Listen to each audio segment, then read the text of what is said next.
Bueno, primero, muy buenos días a todos. La verdad que estoy muy satisfecho y muy honrado de estar aquí hoy. Estoy muy agradecido a Chantal Signorio y a todo su magnífico equipo por la invitación. Y bueno, cuando hablé con ella para ver qué iba a presentar, pues decidí poner un título que en cierto modo es un poco provocativo, referido a un título con dos términos, que es la herida de Spinoza por un lado y la ecología de los afectos por otro.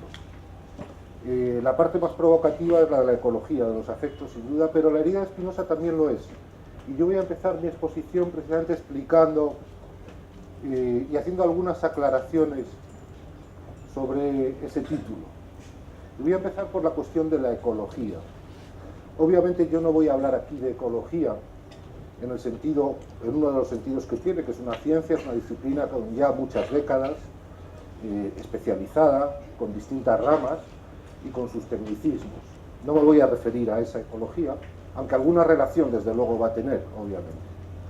Tampoco me voy a referir a la ecología entendida como ese movimiento social y político que al menos desde los años 60 ocupa las agendas y últimamente en las últimas 2 décadas, y que se inicia con digamos una crítica y un activismo frente a la contaminación inicialmente, y que hoy está encima de la mesa y está presente para todos, y especialmente desde luego también en Chile, donde la naturaleza y el medio ambiente es un problema crucial. Yo me voy a referir a la ecología y a la ecología de los afectos en un sentido metafórico. Es decir, la aplicación que yo hago de la filosofía de Spinoza en relación con la ecología tiene que ver precisamente con un elemento que comparte con esas dos nociones de ecología, que es con la noción de naturaleza, con la naturaleza, con el modo en que Spinoza piensa y recupera la naturaleza como una casa, como un hogar. La ecología tiene una raíz que se puede perseguir común con la ética, que es, por una parte, la obra fundamental de Spinoza, el título de la obra fundamental de Spinoza, pero también la disciplina del pensamiento occidental de más de 2500 años ya, que se ha ocupado de un tema que cierra esa ética de Spinoza, que es la felicidad. De manera que lo que yo voy a presentar es el modo, desde la lectura que hago de la obra de Spinoza, cómo Spinoza es capaz de pensar un objeto, y permítanme que lo exprese así, un objeto que es la felicidad, y que está perdido para nosotros en la medida en que nosotros, modernos, no somos capaces ya de pensar la naturaleza como la pensaban los clásicos, que era justamente la regla, entre otras muchas cosas, para alcanzar la felicidad. Ese es el planteamiento. Esa es la primera parte del título. La segunda parte tiene que ver con la herida de Spinoza.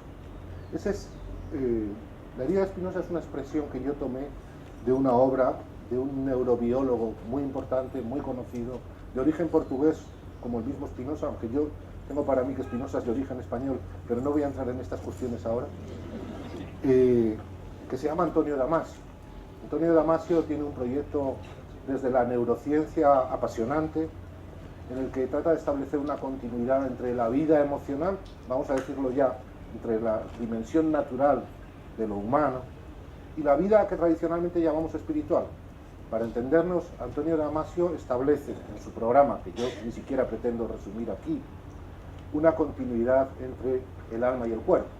Un clásico problema de la filosofía que Spinoza además resolvió en términos de unidad frente, por ejemplo, a un clásico de la filosofía moderna como es Descartes.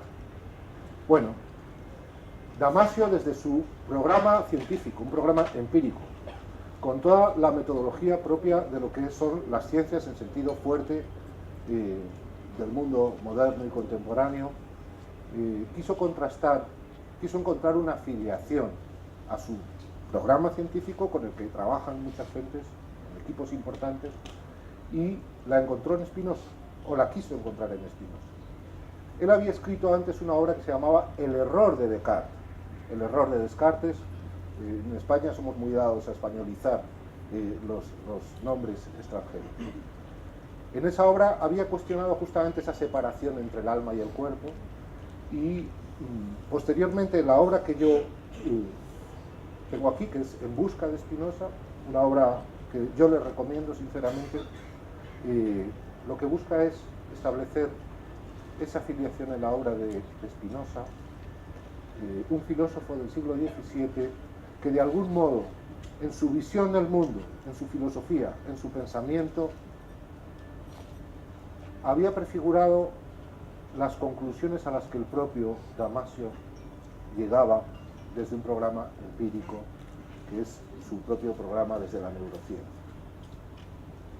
Bien, el libro es fantástico, como les digo, demuestra gran conocimiento de Spinoza, estoy hablando de Damasio, lo elogia, por supuesto, lo relata de forma apasionante, episodios de su vida, describe también elementos de su obra, pero ya casi al final del libro, de pronto yo me encontré con una frase, con un párrafo, que me impactó bastante y que motivó, digamos, a su vez la redacción de un libro por mi parte, que di por título La herida de Spinoza. Si me permiten, voy a leerles ese fragmento, porque de él depende la mayor parte de lo que yo quiero exponer aquí. Al principio de este libro describía a Spinoza a la vez como brillante y exasperante. Las razones por las que lo considero brillante son evidentes, pero una razón por la que lo considero exasperante es la tranquila certeza con la que se enfrenta a un conflicto que la mayoría de la humanidad todavía no ha resuelto. El conflicto entre la opinión de que el sufrimiento y la muerte son fenómenos biológicos, naturales, que hemos de aceptar con ecuanimidad, y entre paréntesis afirma: pocas personas cultas pueden dejar de ver la sabiduría de hacerlo así. Cierro el paréntesis. Pero ese conflicto se produce entre esa sabiduría y la inclinación, no menos natural, de la mente humana a chocar con dicha sabiduría y sentirse descontento con ella. Queda una herida, y me gustaría que no fuera así. Este es el fragmento de Damasio, y este fragmento a mí me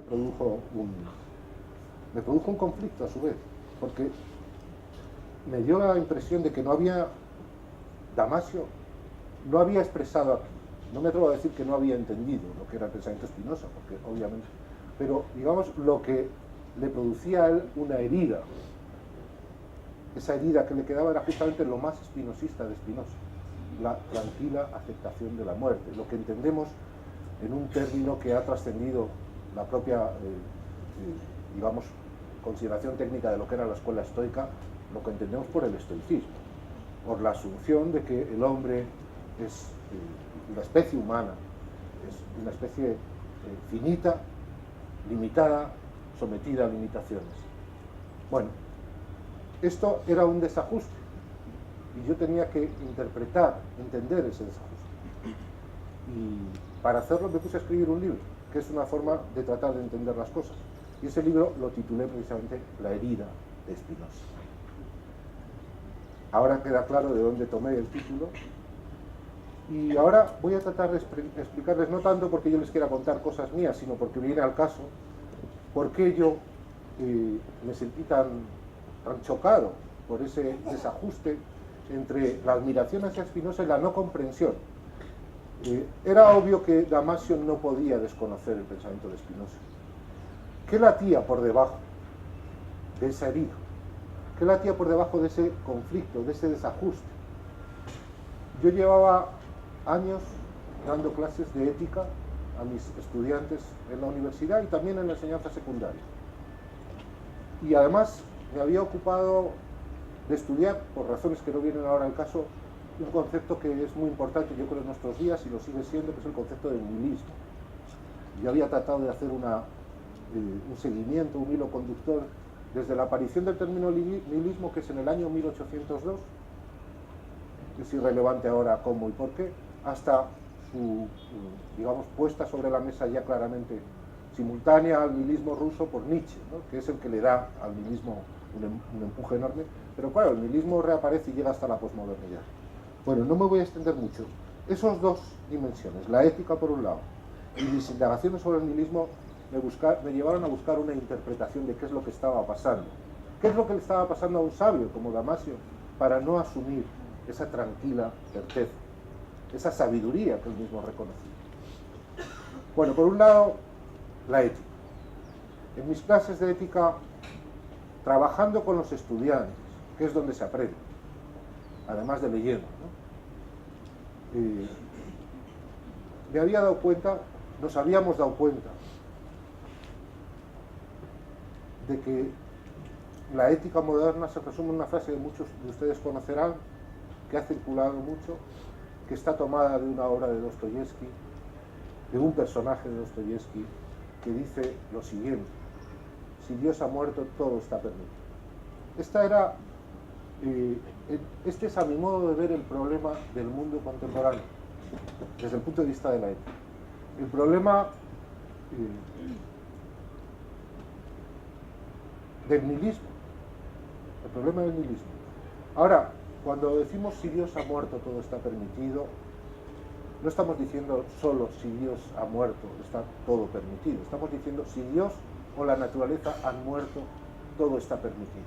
Y permítanme que aclare un poco a qué me refiero. Por un lado, les recuerdo que para los que no hayan leído Spinoza, para Spinoza Dios y la naturaleza son lo mismo. Tendremos ocasión a lo mejor de volver a hablar de esto. ¿Qué significan Dios, sive Deus, sive natura, o Dios o la naturaleza para la tradición ética? Significan una objetividad externa desde la cual obtenemos criterios para nuestras acciones, para nuestras decisiones, para elegir lo mejor. Por tanto, la muerte de Dios, y permítanme ahora que añada, o la muerte de la naturaleza, en realidad es la falta de criterios éticos. ¿Qué queda si no tenemos una objetividad externa? Todo está permitido. El mundo moderno se debate en ese dilema.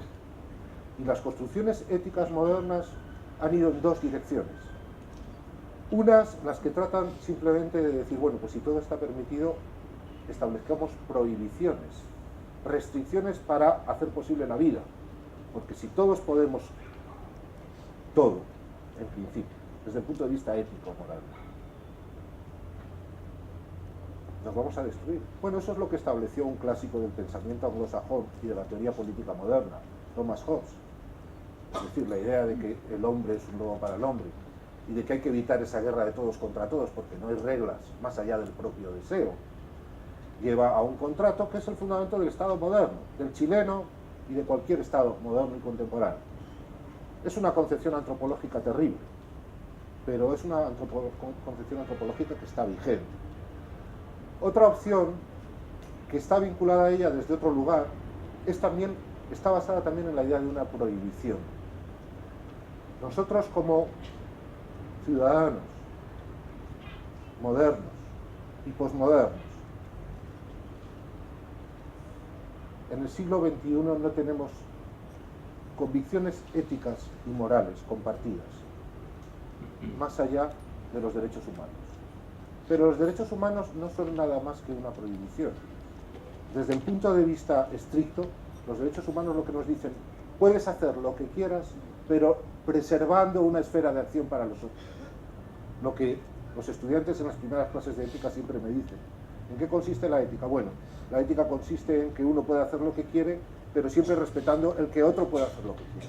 Esas son las dos convicciones éticas del mundo moderno y frente a ellas realmente no hay ninguna otra. Ahora reflexionemos en qué consisten, propiamente hablando, desde la idea de la felicidad.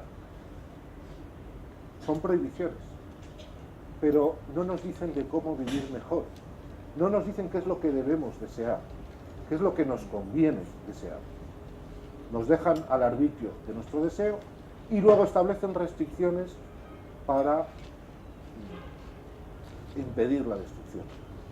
Ese es el panorama. Falta una teoría de la felicidad en el mundo moderno. Si ustedes repasan las teorías hasta la emergencia del mundo moderno, las teorías éticas, el pensamiento ético siempre ha girado en torno a la felicidad, en distintos modos. Bien, por tanto el problema es qué pasa, por qué de pronto hemos matado, permítanme que lo diga así, a Dios, o por qué hemos matado a la naturaleza. Bueno, les voy a trasladar ahora brevemente algunos a su memoria, a un recuerdo que tendrán seguramente de cuando estudiaron algo de filosofía, al gesto moderno por antonomasia, al que convencionalmente señala la emergencia del mundo moderno, que es el gesto cartesiano. En el siglo XVII, un poquito antes de que Spinoza desplegara su obra, Descartes puso en marcha lo que se llama el programa moderno, desde el punto de vista de la ciencia, pero también toda una metafísica, que es la nuestra, en gran medida, que es lo que se llama la metafísica de la subjetividad moderna. ¿Y ese programa en qué consistía? En separar en el orden del conocimiento al sujeto y al objeto. Pero es importante para hacer un corte luego con respecto al propio Spinoza y ya enfocarnos al problema de la felicidad, que es el que verdaderamente me interesa. En el caso de Kant, toda su obra es una obra que se conoce como obra crítica. Por tanto, frente a la ficción, propone un criterio crítico. Toda su obra es también, además de una crítica del exceso. Por ejemplo, en el ámbito del conocimiento, es una crítica a las pretensiones de una razón que no se somete precisamente a la ciencia empírica y que trata de exceder las condiciones de la experiencia. Y en el ámbito moral, que es el que a nosotros nos interesa, la obra de Kant, su famoso imperativo categórico que nos dice obra siempre de manera tal, fíjense que tiene que ver con lo que decíamos al principio, obra siempre de manera tal que te tomes a ti mismo y a los otros como un fin y nunca como un medio. Es decir, puedes perseguir cualesquiera fines, pero nunca conviertas al otro en un objeto, que es el problema que yo había señalado como el problema característico de ese gesto moderno, ¿no? Bueno, su respuesta, que es un fundamento racional de los derechos humanos, es una búsqueda de un límite. Y luego busca también, lo hace a través de la estética, recuperar la naturaleza, pero no como una realidad que podamos conocer, porque él asume que la naturaleza la hemos perdido. Busca recuperar la naturaleza como una idea, dice, regulativa, donde otra vez tengamos esa sensación estética. Y ahí se ocupa de la estética precisamente, en la llamada crítica del juicio. Y permítanme brevemente otro ejemplo de cómo se ha combatido la desmesura, la ficción y la fragmentación en una obra donde bajamos o descendemos a un territorio mucho más concreto, que es la obra de Carlos Marx.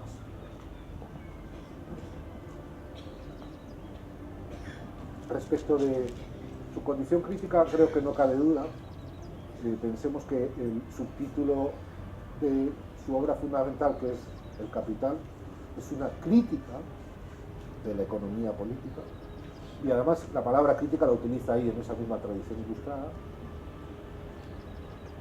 Respecto de la cuestión de la ficción, su respuesta está precisamente en una noción que él pone en circulación, no es el primero, pero es la noción de ideología, y por tanto una obra clave como la crítica, la ideología alemana, pone sobre la mesa también esa crítica de la ficción, y sobre todo, la que me interesa más, la noción del límite. Aquí descendemos ya a un terreno que no son los vaporosos conceptos metafísicos. Toda la obra de Marx, si tiene un sentido más allá de los análisis económicos que se puedan hacer, era establecer una limitación que se condensaba en algo tan cotidiano para todos los aquí presentes como era la limitación de la jornada de trabajo, porque era justamente la clave para poder frenar ese movimiento que vuelve sobre sí voluntad de poder o capital que él había descrito. Bien, todo esto es muy interesante, pero ni Marx ni Kant son capaces de pensar la felicidad.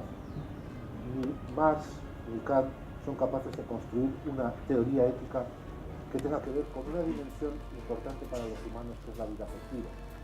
Piensen que en el caso de Kant, incluso su imperativo categórico se opone, porque él considera que lo único moral propiamente dicho es lo racional, en un sentido en el que cualquier motivación para una acción moral es patológica para él si no es solo racional, y patológica quiere decir es natural.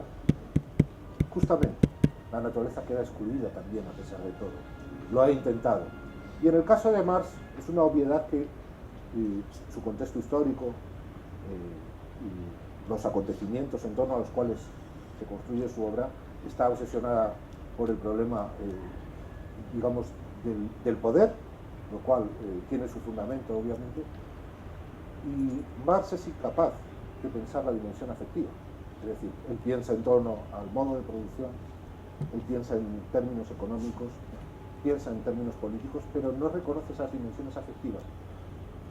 Un marxista de tan hondo calado en la historia de Occidente, como es Lenin, no sé si esa anécdota es cierta, pero yo la leí en su día, como es Lenin, era hijo de un burgués, como el propio Marx, por supuesto, y por tanto tenía una considerable formación y una finísima sensibilidad, y él era músico, había aprendido música. Pero ya en los años en los que era un profesional de la revolución, se cuenta que los impulsos que él tenía de ponerse a interpretar al piano, los rechazaba, y los rechazaba de forma violenta porque eran impulsos burgueses y por tanto eran contrarios a la revolución.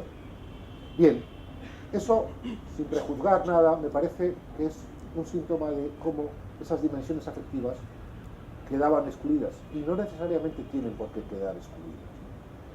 Pues mi planteamiento, y voy llegando ya, digamos, a Spinoza, es justamente que Spinoza sí es capaz de pensar el límite, sí es capaz de pensar la totalidad, y sí es capaz de pensar críticamente como ilustrado. Es decir, es capaz de construir una ética que haga frente a esa ontología de la voluntad de poder, vamos a decirlo así, del deseo, donde todo estaría permitido, pero lo hace teniendo en cuenta una dimensión, que es la dimensión afectiva, que es la vida afectiva. ¿Y cómo lo hace? Bueno, Spinoza es moderno. Spinoza no regresa al viejo concepto de una divinidad trascendente, lo cual no digo que sea bueno o malo, pero como mínimo es un elemento a tener en cuenta en nuestro mundo, porque nuestro mundo, el mundo en el que vivimos nosotros, es un mundo que nace de que hay distintas fes en lucha, y él lo vivió bien en su mundo y en su época, y por tanto donde una sola fe no se puede imponer. Tampoco regresa al viejo concepto de naturaleza que está perdido para nosotros. No me refiero a la naturaleza empírica que observamos, pero así a la función simbólica que tenía como cosmos ordenado. Por tanto, es moderno. Él parte de la idea de que los humanos básicamente somos deseo, pero es capaz de encontrar en el interior del deseo límites, vamos a decirlo así, inmanentes al propio deseo. No es de extrañar entonces que el propio Nietzsche tenga tantas afinidades con él y lo reconozca tarde, porque Nietzsche reconoció tarde la importancia de Spinoza en su obra, o que el propio Freud sin duda tenga un antecedente. Es decir, para Spinoza todo es deseo. Los humanos básicamente somos deseo. La naturaleza o Dios es deseo, y es deseo infinito. Pero ese deseo infinito, ese Deus sive natura, se expresa en los humanos. Y esa expresión en los humanos es justamente la finitud humana, el límite. Y a esa finitud humana que vive en nosotros, mediante las cuales la naturaleza es recuperada en nosotros, la llama justamente afecciones, que en la versión elaborada por seres conscientes que somos nosotros es lo que llamamos los afectos. Cada uno de los afectos son expresiones de nuestra condición limitada en el seno de una totalidad que es infinita y que es ilimitada. Fíjense que hemos recuperado a la naturaleza en el interior de los humanos y hemos recuperado el límite a la hora de pensar nuestras vidas. Yo no digo que esto sea ni lo pretendo. Muchos de los aquí presentes tendrán sus propios criterios obtenidos a partir de una fe religiosa. O otras culturas siguen manteniendo, aunque están en extinción, lo sabemos, una concepción de la naturaleza que comparten con la de los griegos en ese sentido al menos, ¿no? Pero en un mundo nihilista, en un mundo donde hay muchas fes en disputa, en un mundo pluralista. El gran hallazgo de Spinoza es reencontrar a la naturaleza y el límite sin renunciar a la ciencia, sin renunciar al pluralismo y en la posibilidad misma desde ahí de construir un Estado y una sociedad moderna. Bien, desde aquí entonces, ¿qué es lo que hemos obtenido? Hemos obtenido una ética de la felicidad, una ética que reconoce la naturaleza y una ética que reconoce al límite, y a eso, a la ética de Spinoza, sobre todo a la parte quinta que trata sobre cómo la mente humana es capaz de ser libre y alcanzar la felicidad, a eso es a lo que yo he llamado ecología de los afectos. Como el tiempo apremia, voy a señalar 3 principios de esa ecología que serían en realidad la ética de la felicidad que Spinoza propone y que yo les invito a leer si tienen tiempo. Es exigente, pero les aseguro que no tendrán la sensación de haber perdido su tiempo. Bueno, estos principios pasarían primero por reconocer que la naturaleza vive en nosotros y que la naturaleza que vive en nosotros se llama vida afectiva. En segundo lugar, o segundo principio, nosotros no podemos eliminar a la naturaleza. No solo vive en nosotros, sino a diferencia de lo que pasa desde el punto de vista de la ciencia o hacia el exterior, no la podemos someter. No la podemos someter. O no del todo. Y aquí vendría el tercer principio. No la podemos someter, pero sí podemos pensar que la sometemos.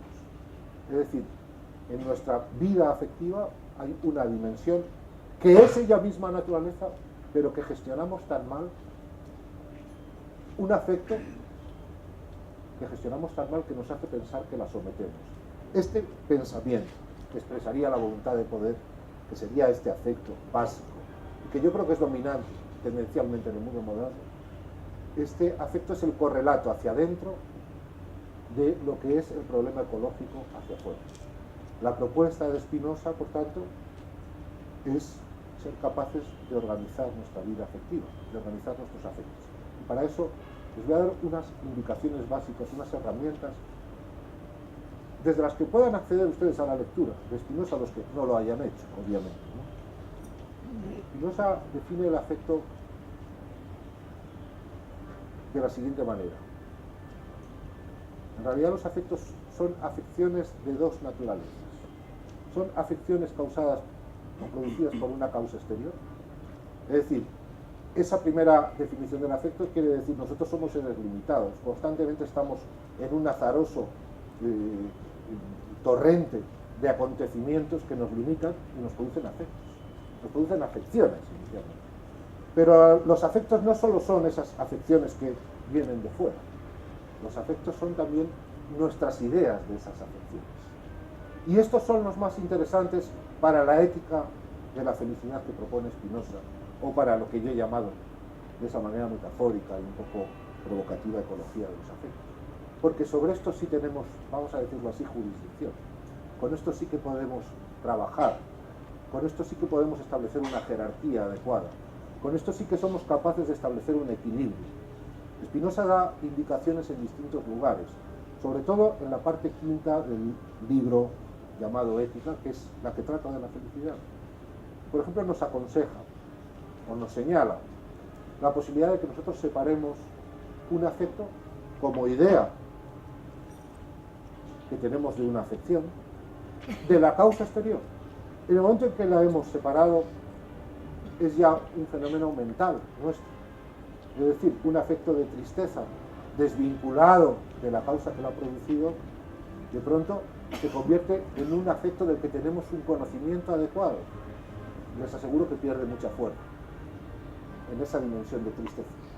Y no solo eso, una vez que lo hemos desvinculado, Spinoza nos propone la posibilidad de ordenar nuestros afectos en relación con otra, cada uno de los afectos que desconectamos, en relación con una cadena o con un orden, que es la expresión que él utiliza de los afectos, que sería justamente esa jerarquía, donde en función de cuál sea el afecto jerárquicamente más elevado que domine a los otros, si integramos ese que hemos desconectado, si hemos sido capaces de hacerlo, queda integrado en una armonía o queda integrado en una desmesura. Voy a señalarlo en dos extremos. El afecto que debería ser el dominante para alcanzar la felicidad y que debería regir esa ecología de los afectos sería lo que Spinoza llama amor intelectual a Dios, que es también el amor intelectual a la naturaleza, a la totalidad infinita. Ahí nos reconocemos limitados como una parte de esa totalidad e incrementamos nuestra alegría y nos aproximamos a la felicidad. El otro extremo, la forma más perversa, la forma que nos condenaría, por así decirlo, a la tristeza, que es la otra gran pasión, el otro gran afecto, que Spinoza construye todo a partir de estos dos. Cualquier afecto posible se puede, mediante la combinación de estos dos y del deseo, comprender y entender. Lo otro es la soberbia.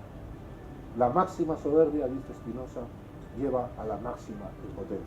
¿Y qué es la soberbia? Un conocimiento inadecuado de nosotros mismos. Es el considerarnos más de lo que nosotros somos. Es decir, si nos consideramos voluntad de poder, y ahora no hablo individual, sino colectivamente, en el sentido de que nosotros no nos reconocemos como parte de una totalidad, sino queremos ser una parte que ocupe el todo, estamos justamente en el otro extremo, en lo más desequilibrado, en la máxima contaminación, en el calentamiento global interior más imaginable que quepa pensar. Bien, volviendo ya para cerrar al comienzo, la herida de Spinoza justamente es el reconocimiento de ese límite, pero también desde el texto de Damasio es esa idea de que no podemos admitir, si me permiten voy a leer finalmente otra vez las tres últimas líneas de ese texto. Ese conflicto entre la opinión de que el sufrimiento y la muerte biológicos naturales son fenómenos biológicos naturales que hemos de aceptar con ecuanimidad, y la inclinación no menos natural, y aquí está la clave. ¿Qué es esa inclinación no menos natural? La inclinación no menos natural de la mente humana, fíjense, de la mente humana, de una idea que tenemos acerca de nuestros afectos, de nuestras afecciones, es decir, de un afecto, a chocar con dicha sabiduría, a chocar con ella y sentirse descontento con ella. Queda una herida y me gustaría que no fuera así. Bueno, pues bienvenida a esa herida, porque esa herida es el reconocimiento de esa herida y la construcción sobre ella es donde podemos reconstruir ese objeto al que creo que podemos seguir aspirando, que es la felicidad humana. Les agradezco su paciencia y entramos ahora en lo que les parezca a ustedes. Muchas gracias.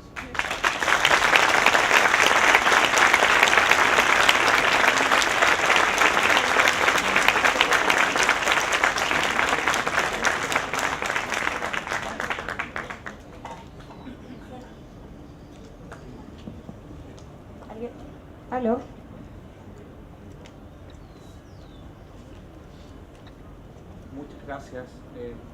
Muchas gracias por la manera en cómo habló. Creo que es una experiencia en sí misma, digamos, la capacidad de referirse a estos temas de manera simple, clara y tan disponible. Sin embargo, me gustaría plantear un pequeño, digamos, problema que me queda en todo el modelo, y es que siento que al aceptar la postura de Damasio de que habría un error en Descartes, la voluntad de poder del señor Damasio de querer borrar a Descartes va a ser lo que la gente va a entender. Y en ese sentido, creo que se podrían construir, así como se puede construir un modelo para la felicidad, es decir, que acepte, digamos, otra mirada para pensar la falta, ¿no? O la pérdida. ¿Por qué también no pensar un modelo para pensar la historia de la filosofía en este caso? Porque, por ejemplo, habría que entender que Spinoza no sería posible sin Descartes, porque Spinoza está desplazando el Tratado de las Pasiones de Descartes, escrito 50 años antes, y después van a desplazar a Spinoza, y después van a desplazar a Marx. Entonces, lo que yo quisiera decir es que tal vez en el error de Damasio también hay algo que nos impide reconocer en una historiografía positiva, no en el sentido del positivismo, sino que positiva, decir, yo le debo a otro, ¿no? Sí. Bueno, gran pregunta, se la agradezco mucho. Bueno, yo creo que de algún modo, cuando me refería a que Spinoza no retrocede, bueno, es obvio que Spinoza construye con el lenguaje de su época, que es el cartesiano, bien pronto se aparta de la obra de Descartes, pero su método analítico geométrico es muy cartesiano, su terminología es cartesiana, y en ese sentido, obviamente, estamos todos trabajando colectivamente, ¿no? Quiero decir, la humanidad es eso, ¿no? Va entregando. Ahora, yo creo que Spinoza, como se le describió, en mi opinión erróneamente, desde una lectura demasiado sesgada hacia el marxismo, que en parte creo que no es del todo tan compatible, aunque tenga elementos, es una anomalía.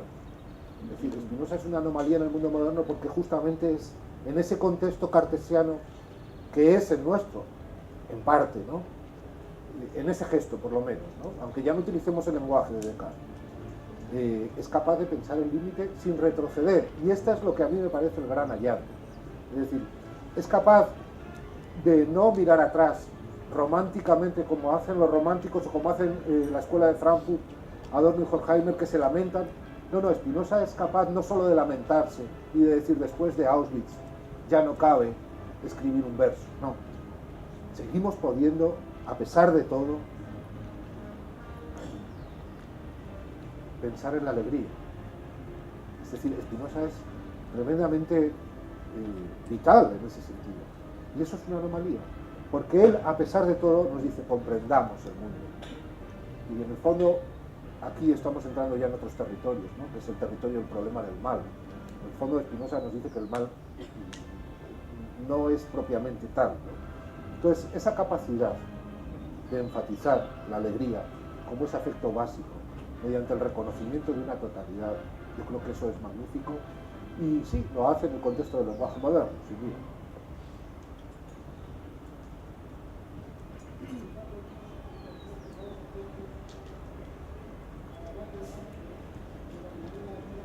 Agradezco su estímulo, profesor. Permítame analizar muy brevemente el desafío, el conflicto de la objetividad en el periodismo.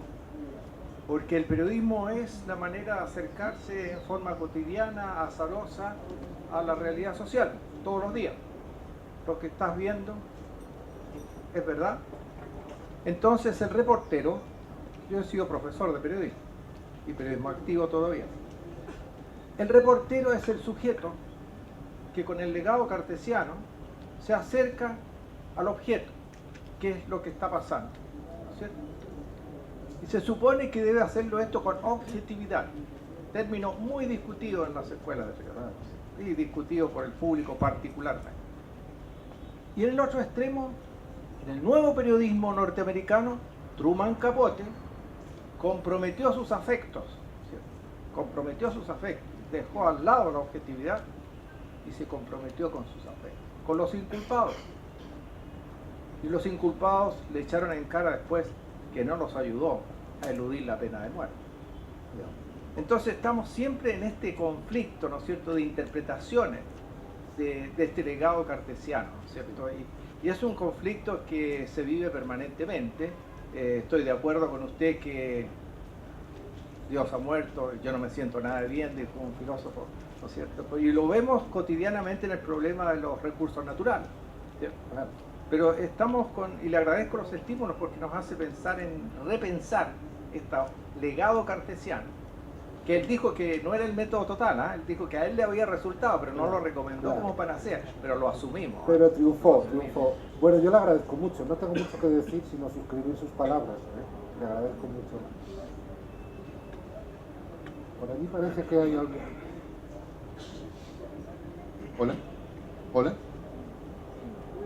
Hola Vicente, buenos días. Hola. Soy compatriota.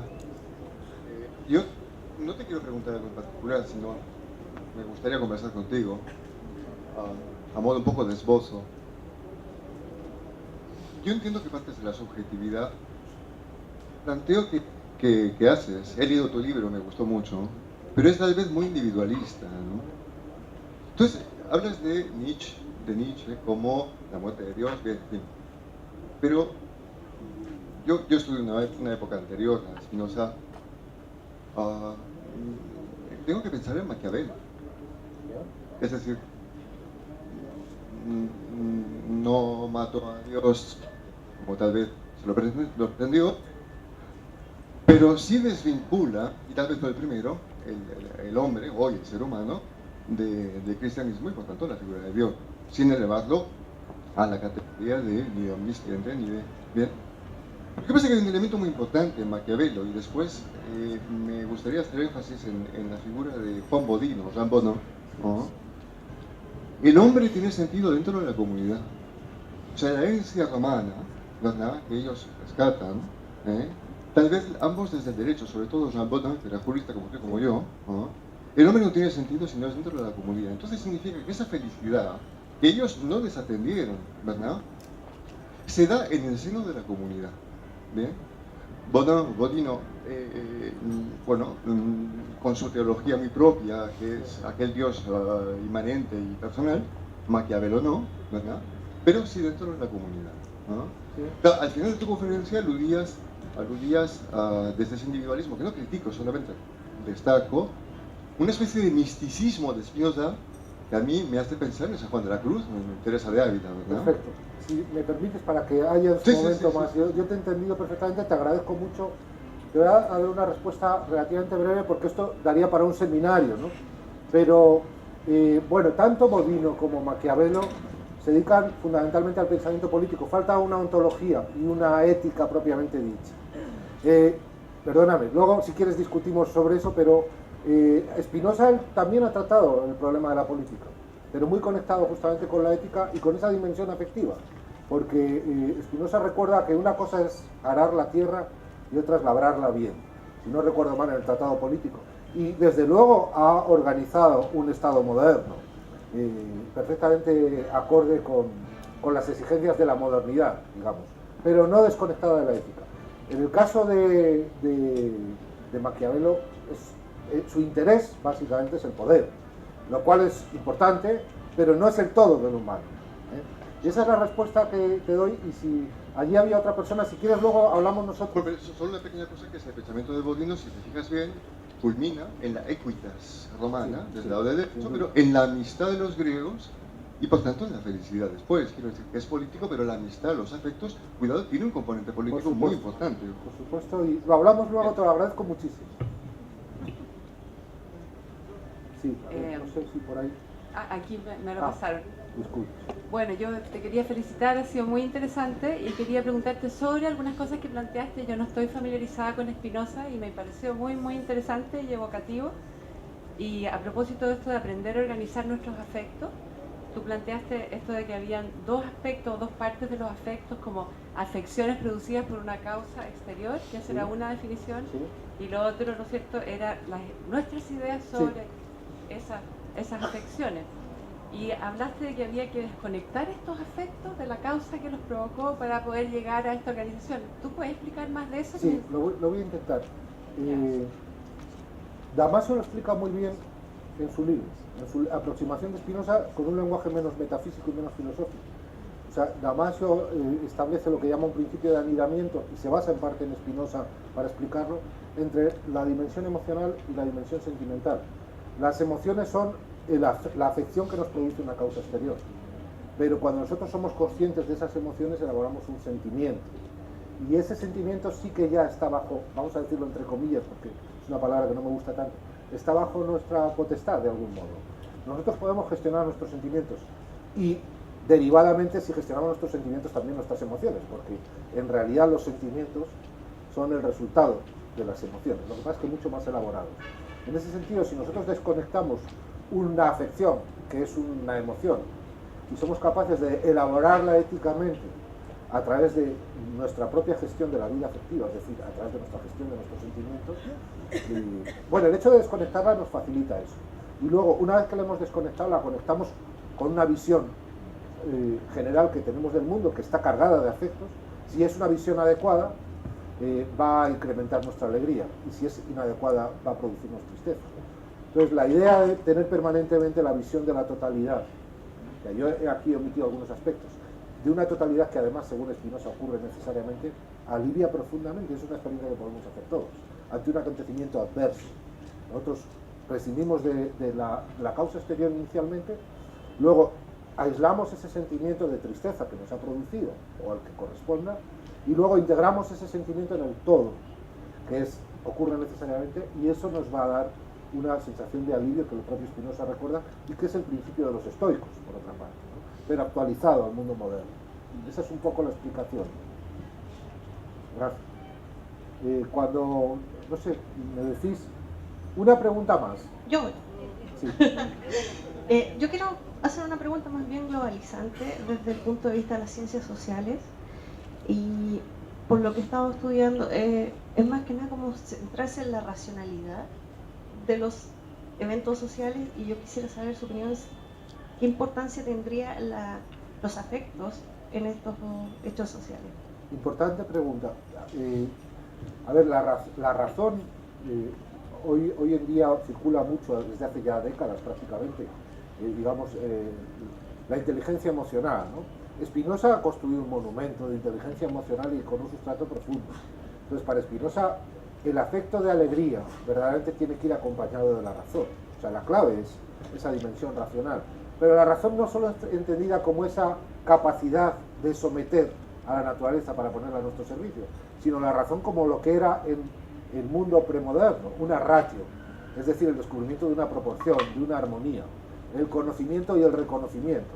Entonces, bueno, por utilizar la terminología que es clásica, una cosa es la racionalidad instrumental y luego habría otra razón sustantiva, que sería ese reconocimiento que tiene una dimensión también estética, esa proporción, esa armonía. Bueno, esa racionalidad, en algún modo sustantiva, es la que Spinoza es capaz de pensar y de repensar en el contexto moderno. Y por eso se opone a Descartes, como decía esta persona, ¿no? Esa es lo que puedo decir. Con respecto a las ciencias sociales, pues bueno, tiene una dimensión muy vinculada a la tecnología, digamos, ¿no? Y a la intervención, ya no sobre la naturaleza, sino sobre las poblaciones. Pero eso nos llevaría a otro problema, que es la cuestión de la biopolítica, etc. Bueno, pues muchísimas gracias. Yo creo que ya damos por terminado, ¿no? Por horario. Les agradezco mucho y espero que tengamos otra ocasión.